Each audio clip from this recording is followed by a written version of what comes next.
आज हम एक बहुत ही दिलचस्प सफर पर निकलने वाले हैं। एक ऐसा सफर जो हमें बताएगा कि हमारी दुनिया इतनी आपस में जुड़ी हुई मतलब ग्लोबलाइज्ड आखिर बनी कैसे। ये सिर्फ व्यापार की कहानी नहीं है, नहीं, ये तो हजारों सालों से चल रहे लोगों, उनके विचारों और अलग-अलग संस्कृतियों के मेल जोल की कहानी है। एक ऐसी कहानी जिसने हमारी आज की जिंदगी को जैसा हम जानते हैं वैसा बनाया है। अच्छा, कभी सोचा है कि हमारी थाली में जो खाना है या जो कपड़े हम पहनते हैं या फिर बीमारियां भी, ये सब महाद्वीपों को पार करके हम तक कैसे पहुंची और कैसे इन्होंने हमारी आज की दुनिया को गढ़ा? यही वो सवाल है जो हमें ग्लोबलाइजेशन यानी भूमंडलीकरण की जड़ों तक ले जाएगा। तो चलिए इस पहेली को सुलझाते हैं और पता लगाते हैं कि सदियों से दुनिया एक दूसरे के करीब आई कैसे। तो शुरुआत करते हैं बिल्कुल शुरुआत से। देखिए, सबसे पहले तो ये समझना जरूरी है कि दुनिया का आपस में जुड़ना ये कोई आज की बात नहीं है। इसकी जड़ें तो हजारों साल पुरानी हैं और इसका सबसे बड़ा, सबसे शानदार उदाहरण है प्राचीन रेशम मार्ग। जी हाँ, वाई सिल्क रूट। ये जो सिल्क रूट था ना, ये सिर्फ कोई एक सड़क नहीं थी। जरा सोचिए, ये जमीन और समुद्र के रास्तों का एक जबरदस्त नेटवर्क था जो एशिया, यूरोप और उत्तरी अफ्रीका को एक साथ जोड़ता था। और कमाल की बात यह है कि इसके जरिए सिर्फ चीन का रेशम या भारत के मसाले ही नहीं गए, बल्कि बौद्ध धर्म जैसे महान विचार और ज्ञान भी पूरी दुनिया में फैले। मतलब ये एक कल्चरल हाईवे जैसा था। अब कहानी में एक बड़ा मोड़ आता है। 15वीं शताब्दी के बाद दुनिया के जुड़ने की रफ्तार आप समझिए अचानक से रॉकेट की तरह बढ़ गई। और ये हुआ तब जब यूरोपीय नाविकों ने अमेरिका तक का समुद्री रास्ता खोज निकाला।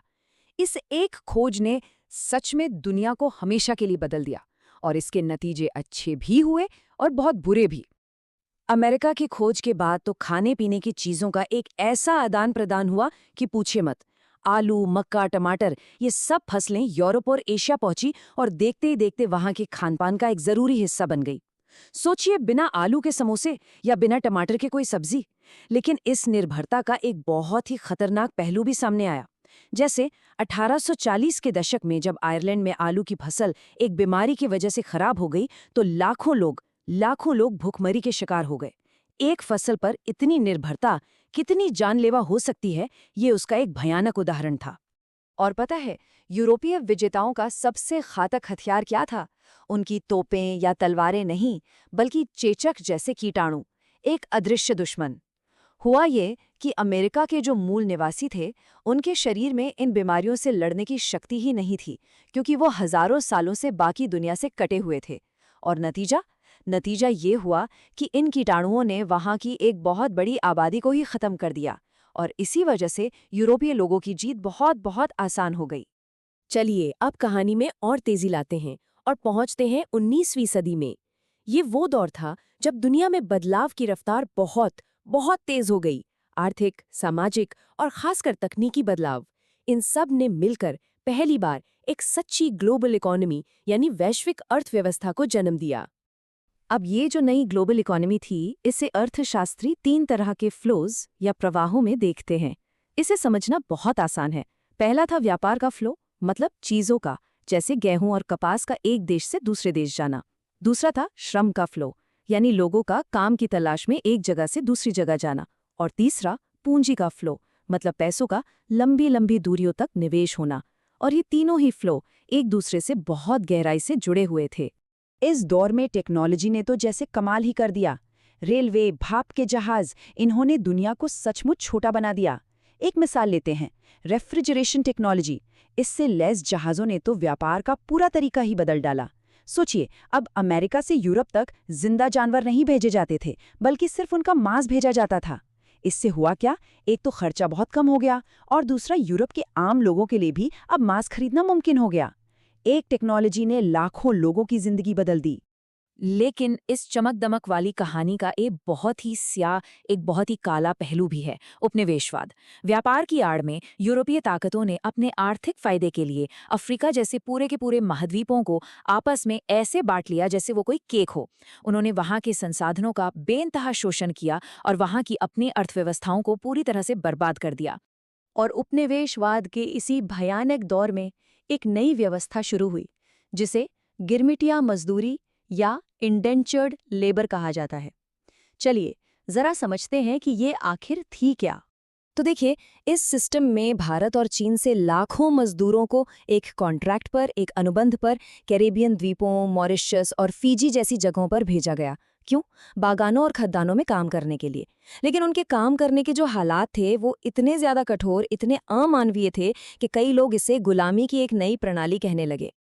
अब हम 20वीं सदी में कदम रख रहे हैं, एक ऐसा दौर जिसने दुनिया को हिलाकर रख दिया।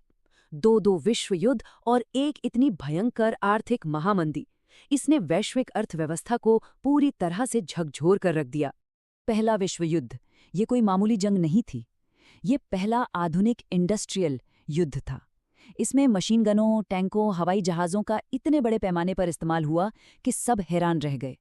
और इस एक युद्ध ने दुनिया में आर्थिक शक्ति का पूरा संतुलन ही बदल दिया। युद्ध के बाद ब्रिटेन, जो कभी दुनिया की सबसे बड़ी आर्थिक ताकत हुआ करता था, वो एक कर्जदार देश बन गया। और दूसरी तरफ अमेरिका एक अंतर्राष्ट्रीय लेनदार, मतलब दुनिया को कर्ज देने वाले देश के रूप में उभरा। युद्ध खत्म होने के बाद अमेरिका में एक नया दौर शुरू हुआ, मास प्रोडक्शन का दौर, मतलब चीजों का बड़े पैमाने पर उत्पादन। हेनरी फोर्ड की असेंबली लाइन टेक्निक ने तो कमाल ही कर दिया। कारें इतनी सस्ती हो गईं कि आम लोग भी उन्हें खरीदने लगे। इससे बाजार में चीजों की डिमांड तो खूब बढ़ी। लेकिन एक प्रॉब्लम थी, ये सारी तेजी, ये सारी खरीदारी कर्ज पर टिकी थी, और ये आगे चलकर बहुत खतरनाक साबित होने वाली थी। और फिर वो हुआ जिसका डर था। साल था 1929। दुनिया महामंदी यानी ग्रेट डिप्रेशन की चपेट में आ गई। ये आधुनिक इतिहास की सबसे बड़ी, सबसे भयानक आर्थिक गिरावट थी, और इसका असर किसी एक देश पर नहीं बल्कि पूरी दुनिया पर पड़ा। उत्पादन, रोजगार, व्यापार, सब कुछ मानो एक झटके में ठप हो गया। इस महामंदी का असर दुनिया के हर कोने में महसूस किया गया। अमेरिका से लेकर यूरोप तक करोड़ों लोग बेरोजगार हो गए। इसका असर हम पर, यानी उस समय के औपनिवेशिक भारत पर भी बहुत बुरा पड़ा। यहाँ खेती से जुड़ी चीजों की कीमतें इतनी गिर गईं कि किसान बर्बाद हो गए और कर्ज के गहरे जाल में फंसते चले गए। दो विश्व युद्धों और एक महामंदी की तबाही झेलने के बाद दुनिया के नेताओं ने एक सबक सीखा। उन्होंने सोचा कि अब एक ऐसी अंतर्राष्ट्रीय आर्थिक व्यवस्था बनानी होगी जो भविष्य में स्थिरता लाए और ऐसी तबाही को दोबारा होने से रोके। और इसी सोच के साथ साल 1944 में अमेरिका के न्यू हैम्पशायर में ब्रेटन वुड्स नाम की एक जगह पर एक बहुत ही ऐतिहासिक सम्मेलन हुआ। यहाँ दुनिया के बड़े बड़े अर्थशास्त्री और राजनेता एक साथ बैठे और उन्होंने युद्ध के बाद की दुनिया के लिए एक नए आर्थिक ढांचे की नींव रखी। इस सम्मेलन से दो बहुत बड़ी और ताकतवर वैश्विक संस्थाओं का जन्म हुआ। एक था अंतर्राष्ट्रीय मुद्रा कोष यानी IMF, और दूसरा था विश्व बैंक यानी वर्ल्ड बैंक। इनका सीधा सा मकसद था दुनिया में आर्थिक स्थिरता बनाए रखना, ताकि महामंदी जैसी भयानक तबाही दोबारा कभी न हो। और कमाल की बात यह है कि ये दोनों संस्थाएं आज भी हमारी ग्लोबल इकोनॉमी में एक बहुत ही अहम भूमिका निभा रही हैं। तो प्राचीन सिल्क रूट से लेकर आज के इस दौर तक दुनिया के आपस में जुड़ने की ये कहानी उतार चढ़ाव से भरी हुई है ना? एक तरफ इसने जबरदस्त समृद्धि दी, तो वहीं दूसरी तरफ इसने शोषण और विनाश को भी जन्म दिया। तो आखिर में सवाल यही उठता है कि हम इस पूरे इतिहास से अपने इस आपस में जुड़े हुए भविष्य को बेहतर बनाने के लिए आखिर क्या सबक सीख सकते हैं?